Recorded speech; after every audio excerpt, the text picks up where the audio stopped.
अस्सलाम वालेकुम नाजरीन, आप देख रहे हैं नेशनल न्यूज़ HD। मैं हूं मोहम्मद अरसलान और नज़र डालते हैं आज की अहम खबरों पर। रनाला खुर्द से हमारे रिपोर्टर मोहम्मद अवैस की रिपोर्ट के मुताबिक गुज़श्ता रोज़ ASP रनाला सर्कल अदनान गिल अपने ऑफिस में एक मीटिंग का इनाकाद किया, जिसमें उन्होंने अपने सर्कल के तमाम ऑफिसर्स को हिदायत जारी की कि सर्कल के तमाम थाना जात में टाउट माफिया के खिलाफ सख्ती से निपटा जाएगा। उनका कहना था कि टाउट माफिया माशरे का नासूर हैं, जो कि चंद टकों की खातिर साइलिन को गुमराह करते हैं और महकमा पुलिस को बदनाम करने की कोशिश करते हैं। उनका कहना था कि साइलिन के लिए उनके दफ्तर के दरवाजे हर वक्त खुले हैं, वो जब चाहें अपने जायज़ काम के सिलसिले में डायरेक्ट उनसे मिल सकते हैं। उनका कहना था साइलिन को किसी भी टाउट के साथ थाना जात में आने की ज़रूरत नहीं। टाउट माफिया ना सिर्फ साइलिन को पुलिस का नाम इस्तेमाल करके माली नुकसानात पहुँचाते हैं, बल्कि इनको मिसगाइड भी करते हैं।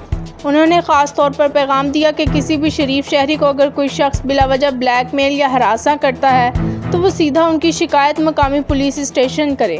उनका मज़ीद कहना था कि पुलिस शहरियों की जान और माल की हिफाजत की ज़ामिन है।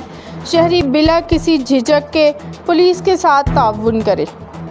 अगर कोई भी शख्स पुलिस का नाम इस्तेमाल करके पैसों का तकाजा करता है तो उसकी फ़ौरी शिकायत करे, ताकि ऐसे अनासिर के ख़िलाफ़ कार्रवाई की जा सके।